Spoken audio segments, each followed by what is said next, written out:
Assalamualaikum warahmatullahi wabarakatuh, para mahasiswa dan teman edutif. Berjumpa lagi di mata kuliah Sistem Informasi.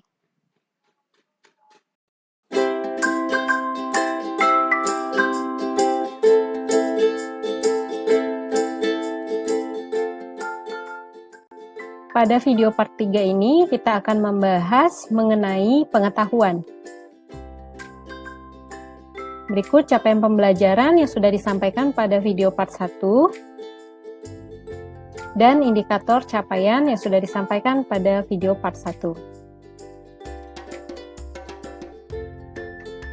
Subpokok bahasan pada video part 3 ini yaitu meliputi hubungan data, informasi, dan pengetahuan.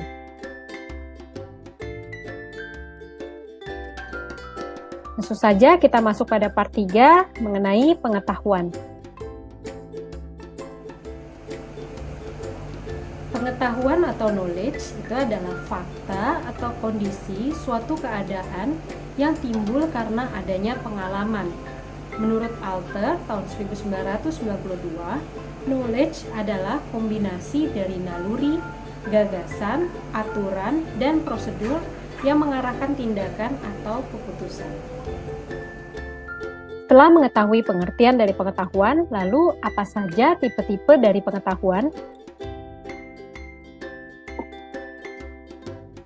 Pengetahuan terdiri dari 3 tipe, yaitu tacit, explicit, dan implicit knowledge. Lalu kita akan bahas pengertian dari ketiganya.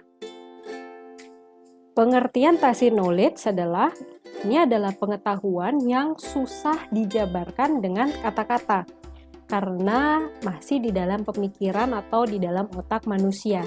Nah, biasanya pengetahuan ini bentuknya tidak terstruktur, susah untuk didefinisikan dan diberitahukan dengan bahasa yang formal kepada orang lain. Isinya mencakup pemahaman dan pengalaman pribadi serta belum terdokumentasi. Menurut Michael Polanyi, knowing more than saying. Nah, mengetahui itu akan lebih daripada yang diucapkan. Nah, pernahkah kita ditanya, bagaimana sih rasanya jatuh cinta? Nah, kita mungkin tidak bisa mengungkapkannya, tapi kita bisa merasakannya. Nah, itu adalah contoh dari tacit knowledge. Beberapa teori mengatakan implisit dan tacit itu adalah jenis knowledge yang sama. Namun, menurut Fred Nichols, dia membuat perbedaan antara tacit dan implisit. Menurutnya, pengetahuan implisit adalah pengetahuan yang dapat diamati dalam sebuah best practice atau dari profesionalnya. Jadi, pengetahuan ini lebih mengarah untuk mempelajari suatu skill atau suatu cara.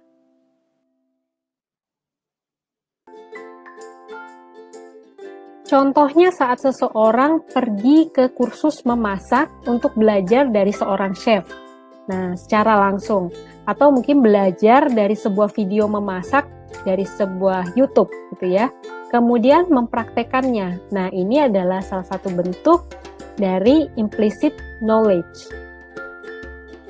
Pengetahuan eksplisit adalah pengetahuan yang bisa dijabarkan dengan kata-kata atau rumus dan langsung ditransfer secara lengkap kepada orang lain. Pengetahuan ini bersifat formal dan mudah untuk dibagikan kepada orang lain dalam bentuk dokumentasi, karena umumnya pengetahuan ini bersifat teori. Contoh explicit knowledge misalnya saat seorang ingin belajar masak. Nah, seseorang ini membeli buku resep masakan, kemudian setelah membaca dia mempraktekkannya.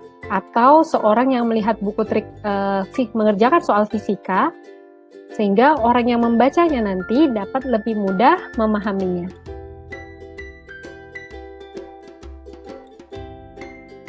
Lalu, apa saja alat untuk memperoleh pengetahuan?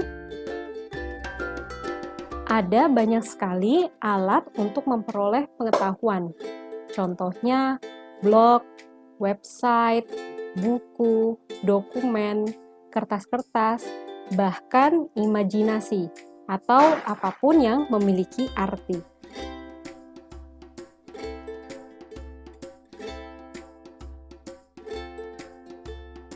Lalu bagaimana hubungan antara data, informasi, dan pengetahuan?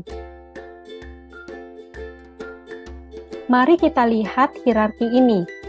Rowley pada papernya yang berjudul The Wisdom Hierarchy, Representation of the IKW Hierarchy, ini mengemukakan bahwa hierarki ini merupakan suatu konsep yang menjadi pilar dasar the nature of information and knowledge, atau sifat pembawaan tentang informasi dan pengetahuan.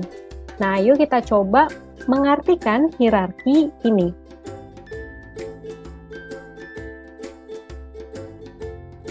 Hierarki terbawah dan paling banyak di dunia nyata ini adalah fakta atau data ya.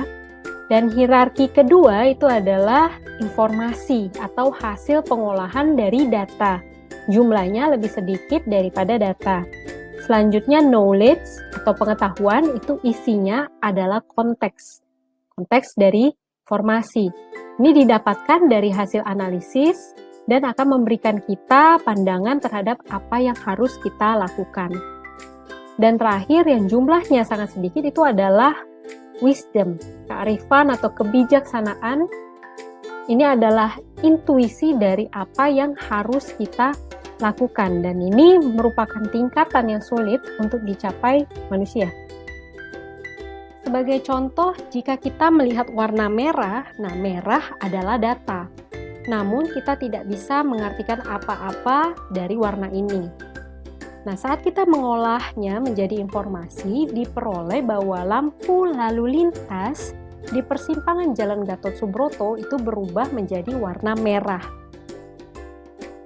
Nah, itu menjadi informasi. Kemudian kita tahu, oh, jalan di depan adalah Jalan Gatot Subroto. Berarti saya akan melewati lampu lalu lintas yang sedang merah ini. Nah, itu adalah pengetahuan. Nah, ketika kita sudah tahu, hal yang harus kita lakukan ketika lampu berubah merah adalah berhenti. Ya, saya harus berhenti. Nah, inilah wujud dari wisdom atau kebijaksanaan. Gambar ini menunjukkan hubungan sebuah data, informasi, dan pengetahuan. Pertama-tama, data itu ditangkap, kemudian diproses. Pemrosesan ini tentu saja berdasarkan pengetahuan yang kita miliki tentang bagaimana cara data tersebut diproses. Kemudian, pemrosesan akan menghasilkan informasi. Informasi merupakan keluaran yang diperoleh dan menjadi dasar dalam melakukan tindakan. Berdasarkan tindakan yang dihasilkan, ini akan menghasilkan kebijakan. Kemudian, kebijakan ini akan menentukan hasil tindakan. Hasil tindakan ini akan melahirkan pengalaman dan pengetahuan yang kemudian menjadi sebuah pengetahuan yang baru yang kita miliki atau simpan sendiri atau bisa terdokumentasi. Kemudian, akumulasi pengalaman dan pengetahuan tadi ini akan menjadi dasar dalam menentukan proses maupun tindakan.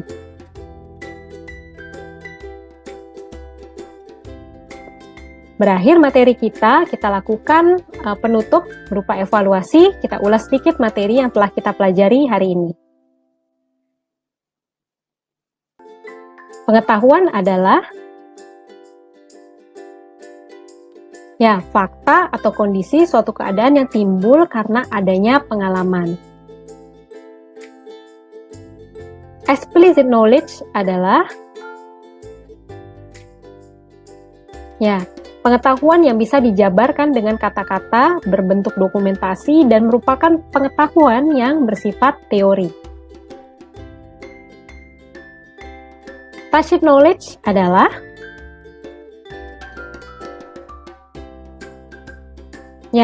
pengetahuan yang susah dijabarkan dengan kata-kata karena masih di dalam pemikiran atau otak manusia.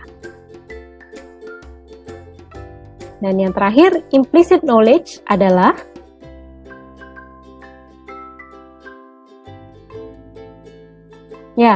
Pengetahuan yang dapat diamati dalam sebuah best practice atau dari profesionalnya untuk mempelajari skill atau suatu cara. Berakhir, kita masuk ke dalam kesimpulan terkait pengetahuan hari ini. Pengetahuan adalah kombinasi antara naluri, gagasan, aturan, dan prosedur. Pengetahuan pada dasarnya datang dari diri manusia yang memiliki rasa keingintahuan terhadap setiap hal yang kita lakukan. Pengetahuan bisa kita peroleh dari membaca, meneliti, atau bertanya pada ekspertis. Pengetahuan dapat memberikan nilai pada data maupun informasi yang diperoleh. Sekian video perkuliahan mengenai pengetahuan pada hari ini. Berakhir pula rangkaian materi pada mata kuliah Sistem Informasi tentang konsep dasar data, informasi, dan pengetahuan. Kita akan masuk ke dalam pertemuan selanjutnya. Wassalamualaikum warahmatullahi wabarakatuh.